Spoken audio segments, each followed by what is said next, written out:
Hello les investisseurs, j'espère que vous allez bien et bienvenue dans ce nouvel épisode dans lequel on va passer sur deux sujets. Tout d'abord, Ferrari, entreprise que j'ai commencé à suivre sur la chaîne en mars 2025, il y a un peu plus d'un an. Depuis, elle a corrigé de plus de 40% par rapport au point haut et à l'époque on était à moins 18%. On était dans les 380-400 euros, je pouvais pas du tout l'acheter. À 280 euros non plus. Et on va repasser dessus parce qu'il y a eu des nouvelles. On va reparler de mon prix cible, de ma conclusion de l'époque. Est-ce que c'est toujours un dossier qui pourrait m'intéresser ou alors est-ce que, vu les dernières nouvelles qu'on a eues, notamment sur un nouveau véhicule électrique, ça devient compliqué pour moi, sachant que dans tous les cas, ça fait très longtemps qu'on n'est pas au prix, donc vous avez d'un côté le prix à payer qui n'a jamais été bon, mais d'un autre côté aussi le qualitatif. Est-ce que j'aime bien l'entreprise, le fait que ce soit une marque de luxe, est-ce qu'ils vont maintenir cette image du luxe, etc. Donc on va en reparler.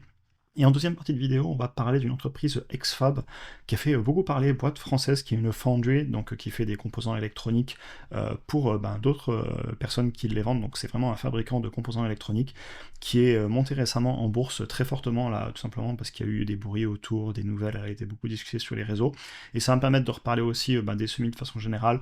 On pourrait reparler de Nebus, ASML, Nvidia, il y en a plein que j'ai en portefeuille qui sont en très forte hausse, mais même de Enphase aussi, et vous allez voir, d'un point de vue purement technique, ingénierie assez liée à Exfab sur ceux qui font. Pour information aussi, pour les membres premiers de la communauté, je vous ai fait une nouvelle vidéo ce matin quantitative dans laquelle on a fait des boîtes comme AXA, Nintendo, Wix, aussi, on avait fait aussi récemment ON, ABB, ServiceNow, etc. N'hésitez pas à aller les voir. Et pour ceux qui veulent nous rejoindre dans la communauté sans engagement, c'est un endroit où en fait on échange entre investisseurs et je fais aussi des vidéos, je partage mes prix cibles, mes achats, etc. au-delà de YouTube. N'hésitez pas à nous rejoindre, c'est sans engagement, donc il y a très peu de friction, ça permet de découvrir le travail en plus et ensuite repasser que sur YouTube si vous voulez pas rester dans la communauté, et sinon au grand plaisir que vous restiez ici, sachant que moi c'est facile pour moi d'en parler parce que la dynamique derrière elle est excellente et c'est vraiment un plaisir, je pense, de lancer ça. Et pour ceux qui veulent de la formation aussi, vous l'avez aussi inclus dans le package annuel. On attaque avec la vidéo, et évidemment, il s'agit en un cas de conseil en investissement. Alors sur Ferrari, on va passer quand même assez rapidement, parce que j'ai déjà fait plusieurs vidéos dans le temps sur cette entreprise. J'avais commencé à la suivre en mars 2025, après que j'ai reçu beaucoup de messages à l'époque, parce qu'elle venait de baisser depuis les plus hauts de 18%, de 480 à 400. Et à l'époque, ma conclusion, c'est que c'était un beau business, mais qu'il était très très très très cher, sachant que moi, mon prix cible, à partir duquel je commence à m'y intéresser sans aucune décote, hein, vous avez vu, pas de marge de sécurité dans mon fichier, et seulement 10% de discount rate, c'est à 216, donc si je rajoute de la marge de sécurité et tout, on va être largement sous les 200. Aujourd'hui, on est à 280, donc cette vidéo, ça va être une histoire de prix, de projection, je l'ai déjà fait, ça va plus être une histoire de qualitative de qu'est-ce que je pense du business, est-ce que ma vision des choses a changé. Mais voilà, dans tous les cas, hein, beaucoup trop cher, ça je l'avais déjà dit à l'époque, ça fait plus d'un an que je le dis. C'est l'avantage aussi de YouTube, on suit dans le temps les business, c'est-à-dire que, aussi beau qu'un business soit-il, ne jamais dire jamais, s'il est trop cher surtout, il peut corriger, et l'avantage de YouTube aussi, c'est que c'est écrit, et voilà. Ils ont sorti ce nouveau véhicule, annoncé, véhicule 100% électrique. Le design, chacun en pensera ce qu'il en veut. Moi, j'ai pas trop d'opinion, dans tous les cas, je suis pas un immense fan de voitures, je suis plus moto. Personnellement, j'ai plus d'opinion sur les motos, bref, je sais pas pourquoi je raconte ma vie. Mais par contre, j'avais posé des grosses questions dans ma dernière conclusion, notamment sur le fait que tout le secteur de l'automobile, et l'automobile de luxe encore plus, ma question qualitative, au-delà du chiffre qui était pas bon, elle est déjà chère, et elle est toujours trop chère à 287 euros, beaucoup trop chère à mon avis. Mais au-delà de ça, la partie qualitative, quelle est la capacité de cette entreprise, ou toute entreprise du luxe, à maintenir, dans ce cas-là, la voiture comme un objet de statut, de désir, pour pouvoir les vendre aussi cher. Parce que techniquement, vous savez que j'investis dans les véhicules électriques aussi, d'un point de vue technique, ça va être compliqué de rivaliser. La performance, c'est plus quelque chose d'exceptionnel avec les véhicules électriques, c'est facile à atteindre, il y a plein de concurrents qui peuvent atteindre des performances équivalentes. L'esthétique, elle est escalée, chacun la jugera, et puis après vous avez l'image de marque, le fait qu'ils vendaient des gros moteurs thermiques qui plaisaient. Avoir une voiture Ferrari, c'était un statut social, parce que tout le monde voulait des voitures. Est-ce qu'on va rentrer dans un monde où le transport va de plus en plus devenir comme un service, avec des gens qui possèdent moins leur voiture? C'est des questions que je me pose profondément, vous savez que j'investis là-dedans. Et donc c'était la question que je me posais, est-ce que Ferrari, dans un monde de véhicules en grand changement, où je suis très inquiet pour des boîtes de semi-luxe et des boîtes qui sont pas dans le luxe, donc des véhicules plus standards, très inquiet pour eux, j'en ai déjà parlé. Est-ce que on va réussir à garder cette partie, ok, des voitures tellement haut de gamme, bon, on continuera à les vendre avec un bon vieux moteur thermique ou électrique, et on les achètera parce que avoir une belle voiture, c'est du statut. Et j'ai pas la réponse à cette question. Mais quand je vois ce qui se font, quand je vois ce qui se passe de plus en plus avec des véhicules aussi performants, de la concurrence, plein de fabricants chinois, même Tesla aux États-Unis, qui fait des berlines plus performantes que cette voiture avec une meilleure autonomie et tout, il va vraiment falloir jouer sur le luxe, parce que la performance et tout, ça va devenir compliqué. Donc soit revenir sur des moteurs vraiment, des petits volumes, comme ils savaient le faire. D'ailleurs, Ferrari a fait plus que doubler ses volumes en 10 ans, on le regardait dans une autre vidéo, ils vendaient moins de 7000 voitures, je crois qu'ils sont à plus de 14 000 maintenant, donc ils ont monté les volumes et les prix. Est-ce qu'ils vont pouvoir tenir ça? Et en fait, ce que je disais là, je disais ne jamais dire jamais si la valorisation s'écroule, parce que dans le luxe, je pense qu'il y a moins de compétition que dans les véhicules de tous les jours, où là, ça va être pour moi très très très compliqué pour eux. Et je disais, si la valorisation s'écroule sans raison fondamentale pour qu'elle s'écroule, pourquoi pas? J'ai de plus en plus de mal à répondre à cette question, surtout quand je vois ce qu'ils font, quand je vois ce que fait la concurrence.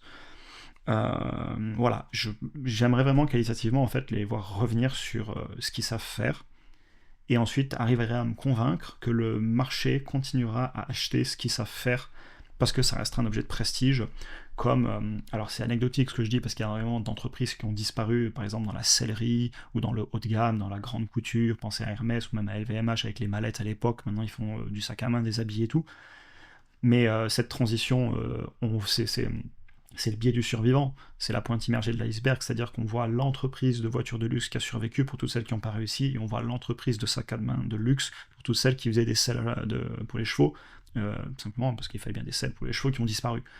Donc réussir à se convaincre qu'elle fera partie des survivants dans un monde en profondément changement d'après mon analyse, c'est vraiment la question que je me poserai, et je sais de moins en moins y répondre, ce qui fait que même si on est à casser les... Alors mon principe à 216, c'est sans marge de sécurité, vu ce que je vois, je demanderais une marge de sécurité très conséquente. Mais voilà, fondamentalement, on a déjà fait les chiffres ensemble, pour l'instant ils sont pas catastrophiques sur ce business, elle est juste trop chère, enfin le business est juste trop cher, mais cette question, je la ressortirai souvent. Est-ce qu'on va maintenir le véhicule comme objet de statut social? Et vous savez, je fais souvent les chiffres sur YouTube parce que je sais que ça intéresse, et parce que c'est important de ne pas payer trop cher. Je veux dire, même à 287, j'y vais pas. Et par contre, à 100, à 150, 200, peut-être qu'on discute. Mais le qualitatif, est-ce qu'on dormira sur nos deux oreilles, etc. Et j'y travaille toujours, je ne sais pas s'ils arriveront à maintenir cette image de luxe, ou est-ce qu'ils vont faire un pivot complet? Est-ce qu'ils vont faire un pivot complet comme d'autres entreprises l'ont fait par le passé? Des questions que j'inviterai à se poser. Mais effectivement, par contre, la gestion du marketing, de ce que j'ai vu, ça a été... je sais pas, l'équipe marketing, je sais pas ce qu'ils ont fait, ça a pas l'air d'avoir été si bien géré que ça, ou alors ils voulaient peut-être faire parler d'eux pour vendre les voitures thermiques, on le saura jamais.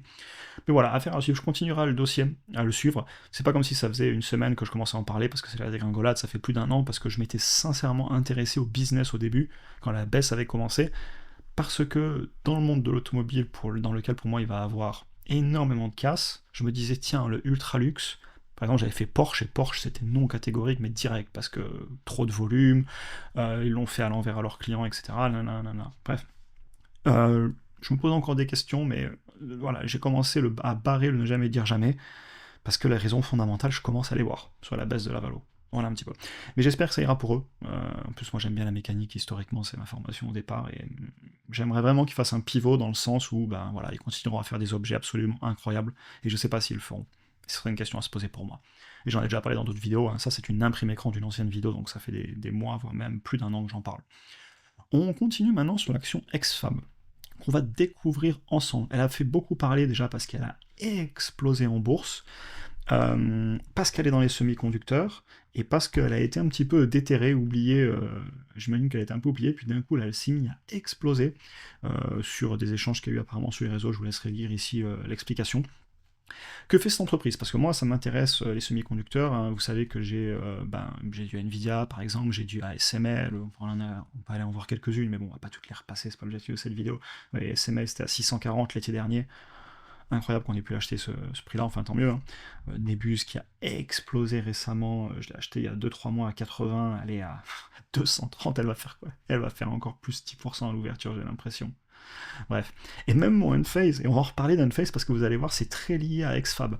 Même mon Enphase qui remonte doucement la pente, je suis pratiquement repassé à l'équilibre parce que j'ai un col dessus surtout qui est en train d'imprimer énormément. Là, je suis à x3,5 sur le col, et puis j'ai ma position dans le dur aussi. Je suis à quelques centaines ou à 1000 $ près, j'ai pratiquement retrouvé ma mise de départ. Donc je suis pas mécontent. Je vous laisserai le calculer de tête si vous ressortez les anciennes vidéos. Pourquoi je parle de Enphase beaucoup, vous verrez, parce qu'en fait c'est un peu lié sur ce qu'ils font. Donc Xfab, revenons à nos moutons. C'est une entreprise spécialisée dans la microélectronique qui opère en tant que fonderie de semi-conducteurs. C'est un pure play, donc en fait ce que ça veut dire, c'est tout simplement, il y a une personne qui a conçu un composant électronique, donc une puce, typiquement, où il faut graver du silicium, elle a des fonctions, etc. Et eux, ils vont la fabriquer. En fait, c'est un genre de mini Taiwan Semiconductor ou un mini Samsung, et ils conçoivent aucun produit sous leur propre marque. C'est un pur fabricant, avec des usines en Europe. Et j'ai découvert le business, je ne connaissais pas du tout, j'étais assez intéressé, je suis allé lire ce qu'ils font. Notamment ici, vous voyez, ils vous expliquent bien, effectivement, ils fabriquent de semi-conducteurs. Je me suis intéressé à eux, alors je pense qu'ils souffraient, parce qu'ils étaient très très très très très très exposés à l'automobile. Et on sait que les ventes en automobile, c'est très dur. Maintenant, ils sont capables de faire un pivot. Et c'est là que je pense à Enphase, parce qu'en fait, ils fabriquent des composants électroniques capables de passer de la puissance. D'ailleurs, très intéressant, parce que j'ai beaucoup gratté. Ils font notamment du passage de forte puissance sur des très petites dimensions de gravage. Ils font, je vais vous le remontrer ici, je l'ai vu, ils font du GaN, donc du gallium nitride, qui est, j'en avais parlé, sinon c'était pas ici dans un podcast que j'avais fait il y a pas longtemps, j'en avais parlé que par rapport au silicone, ça permet de passer beaucoup plus de puissance et ça dissipe mieux la chaleur. Et ça tombe bien, parce que où est-ce qu'on passe beaucoup de puissance? Dans les serveurs. Et Enphase est en train de péter en bourse aussi, parce que ils ont beaucoup de savoir-faire dans cette technologie qui permettent de passer de la puissance dans des composants électroniques. C'est les micro-onduleurs dans les panneaux solaires, c'est ce qu'ils font, de passer de la puissance dans des tout petites cartes électroniques, avec des échelles des économies d'échelle énormes, parce que c'est fabriqué qu'avec des machines CMS, donc ça a beaucoup d'avantages techniques. On va pas parler d'ingénierie, on va pas faire du hardware ici, on va pas faire de l'ingénierie hardware. Mais en fait, Xfab, qu'est-ce qui les empêche de pivoter vers la fabrication de composants électroniques, non pas pour l'automobile, mais pour qui bon leur semble, parce qu'en fait ce n'est qu'une usine, enfin ce n'est qu'un fabricant de composants.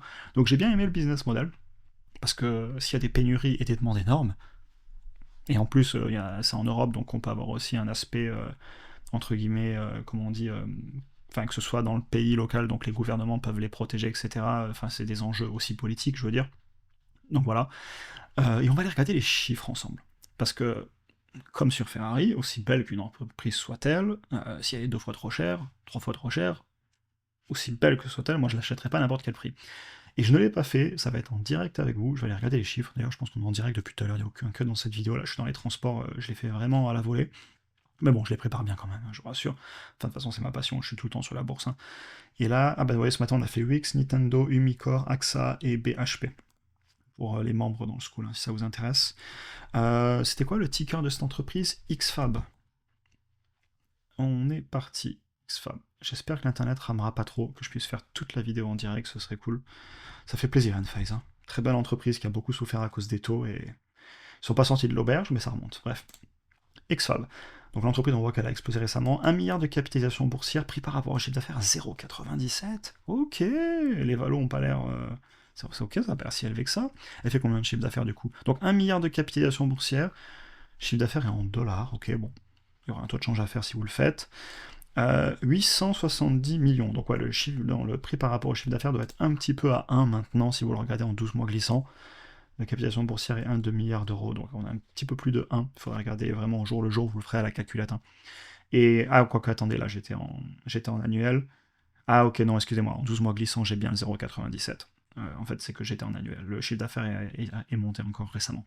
Ok, donc l'entreprise a du chiffre d'affaires, et en termes de croissance, on est bien, 16% par an depuis 2019, depuis 2017, 10, 12, 9. Ok, il y a de la croissance, et ça accélère. Ok, en haut du compte de résultat, pour l'instant, c'est bien. Les marges.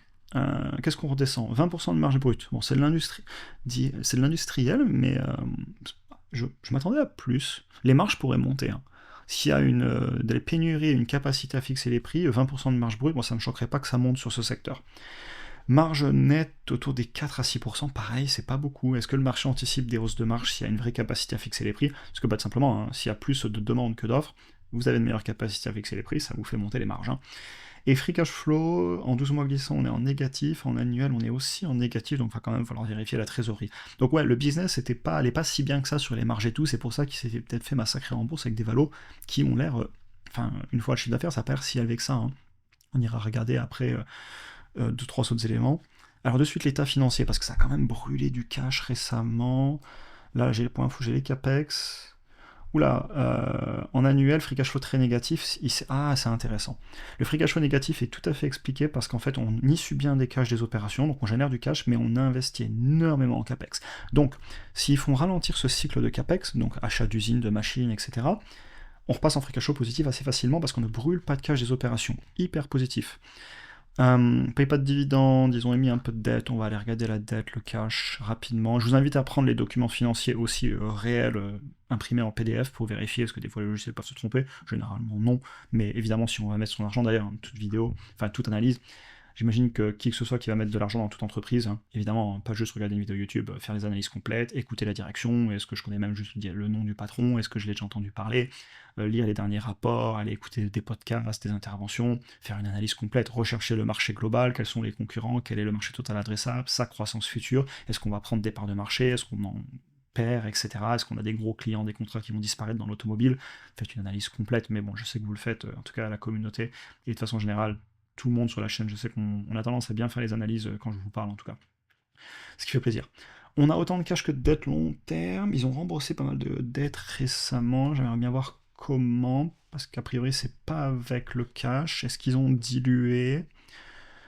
Ah, ils ont levé de la court terme, j'ai ma réponse. Ok, ils ont levé de la court terme, tout s'explique. Est-ce qu'ils diluent ou pas? Voilà. Je vais pas faire de cut dans cette vidéo, j'ai pas trop le temps de faire du montage là, je vais bientôt être dans les transports. Ouais, ils diluent pas, ils sont à 0, donc ça c'est cool, vous serez pas dilué. Bon, bah état financier acceptable, ils ont remonté la... Elle est où ma court terme que je la regarde ici? Ouais, ils ont monté la court terme, donc en fait, hein, ils n'ont pas remboursé de dette, ils ont juste fait des vases communicantes.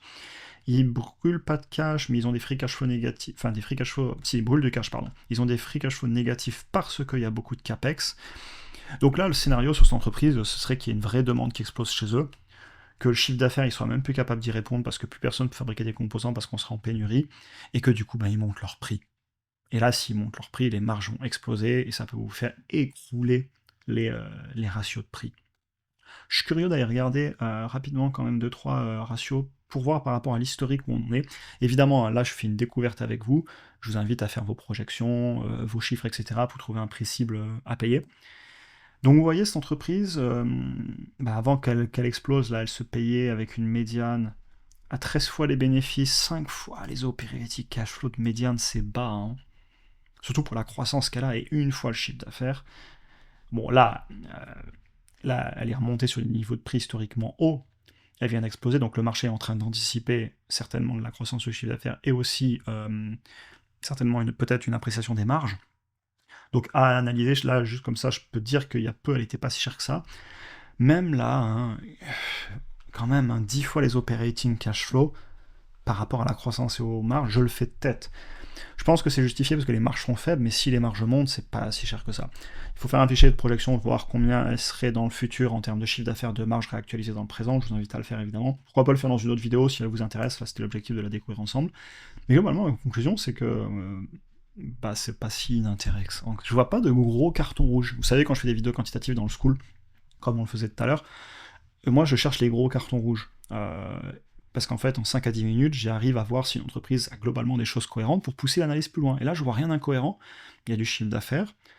Le carton rouge, ce serait les free cash flow négatifs, mais vu qu'on ne brûle pas de cash des opérations et que les capex sont en train d'accélérer, c'est volontaire, c'est un choix. Donc si elle voulait arrêter d'investir, elle pourrait arrêter de brûler du cash, s'occuper de cette dette, j'imagine. Secteur porteur. Maintenant, faire le qualitatif, écouter la direction. Est-ce que les usines sont neuves, vieillissantes? Est-ce qu'il y a des contrats dans les tuyaux? Est-ce qu'on va pas perdre un gros contrat dans l'automobile parce qu'ils sont quand même très exposés à un secteur qui va très mal? Et ouais, j'aime bien, c'est pour ça que je l'avais regardé 2 minutes, et en fait, avant de me dire j'en fais une vidéo YouTube, parce qu'il y a plein d'actions qui explosent tous les jours en bourse. Mais celle-là, elle m'a fait l'œil parce que le secteur, ce qu'ils font, ça m'a fait penser à Enphase, ça m'a fait penser au passage de puissance dans les serveurs, et je me suis dit, tiens, ça coche pas mal de cases d'une vidéo très technique et d'une entreprise technique qui pourrait m'intéresser. Ok. Bon, là, évidemment, on est parti sur l'euphorie complet, hein. Le business, il était en hausse à plus de 15, là, on est à 11, il est en train de baisser aujourd'hui. Laisser passer peut-être quelques jours, se calmer un peu, prendre son temps dans l'analyse. C'est pas parce qu'il y a un mouvement, et ça, je le dis tout le temps. Encore une fois, ce qu'on paie, c'est le prix, ce qu'on obtient, c'est la valeur, donc là, moi, je connais pas encore combien je dois la payer. Et pareil, quand j'avais fait Ferrari à l'époque, peu m'importe que ce soit le plus beau business de la Terre, comme ça pourrait être entendu, ou le business le plus catastrophique si on n'aime pas leur voiture, moi, ce qui m'a importé, c'était le prix, et elle était trop chère en mars 2025, et elle est toujours trop. Et ensuite, il y a qualitatif. Mais ouais, dites-moi si vous voulez qu'on en reparle dans le futur, peut-être faire des projections. J'ai trouvé ce qu'ils faisaient sympa. En plus, c'était en Europe, ils ont des usines dans plusieurs pays, j'ai vu à travers le monde, et plusieurs pays européens notamment, donc j'ai bien aimé. Et il n'y a pas de gros carton rouge, juste surveiller les free cash flow. Si ça avait pas été à cause des capex, je me serais vraiment inquiété. Mais vu que c'est à cause des capex, je vais vous le rafficher ici. Faut bien que vous compreniez. Bref, cette vidéo va être longue, c'est pas grave, vous avez l'habitude. Vous voyez, hein, en fait, on est en free cash flow négatif parce qu'on a fait des capex. Là, c'était un peu limite, mais on était à 144 millions de cash issus des opérations sur le. Là, on est encore en annuel, en 2025. 200 millions de capex, donc moins 60 millions de free cash flow. Mais c'est volontaire, en fait, on a bien issu du cash des opérations, Et si le cash des opérations monte dans le temps, notamment trimestre après trimestre, à surveiller, là il a un peu baissé récemment, vérifiez pourquoi, c'est peut-être cyclique, hein, comme business, selon quand est-ce que tombent les commandes, mais pas éliminatoire. Jeune entreprise, petite capitalisation boursière, Valo qui était très basse récemment, qui a toujours pas l'air si élevé que ça. Franchement, ouais, je me suis dit, fais dans une vidéo YouTube. Bah écoutez, j'espère que ça vous aura intéressé en tout cas. Je vous souhaite une excellente journée à tous et à très bientôt pour un prochain épisode.